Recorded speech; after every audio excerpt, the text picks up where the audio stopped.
भाइयों और बहनों, राष्ट्रपति जी ने आपातकाल की घोषणा की है। दोस्तों, 25 जून 1975 को भारत में इमरजेंसी यानी कि आपातकाल लगाया गया था। पर इसका रीजन क्या था? ये कहानी शुरू होती है साल 1971 से, जब देश में चुनाव थे और इंदिरा गांधी जी ने गरीबी हटाओ का नारा देकर इलेक्शन जीत लिया था और रायबरेली सीट से इंदिरा गांधी जी जीत भी गई थी। पर उनके खिलाफ खड़े हुए राजनारायण ने इंदिरा जी की जीत को इलाहाबाद हाईकोर्ट में चुनौती दे दी और यह आरोप लगाया गया था कि इंदिरा गांधी जी ने चुनाव जीतने के लिए सरकारी मशीनरी और संसाधनों का दुरुपयोग किया था उस टाइम। और उस टाइम इलाहाबाद हाईकोर्ट के तत्कालीन जज जगमोहन लाल सिन्हा ने इंदिरा गांधी जी पर लगे आरोपों को सही ठहराया और उनके निर्वाचन को रद्द कर दिया और इंदिरा गांधी जी के अगले 6 साल तक चुनाव लड़ने पर भी रोक लगा दी।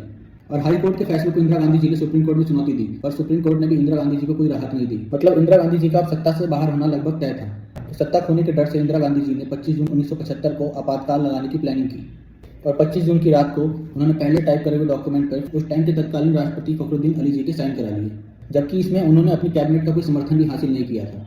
और 25 जून 1975 को भारत के लोकतंत्र पर, भारत के संविधान पर एक कलंक लगा दिया गया। आपातकाल में लोगों के मौलिक अधिकारों को छीन लिया गया और इंदिरा गांधी सरकार के खिलाफ उठने वाली हर आवाज को दबाने के लिए पूरे देश को एक जेल बना दिया गया और इमरजेंसी लगने के बाद अपने ही देशवासियों से दुश्मनों जैसा व्यवहार किया गया और सिर्फ इसलिए कि ताकि गांधी परिवार से सत्ता का सुख छीना जाए।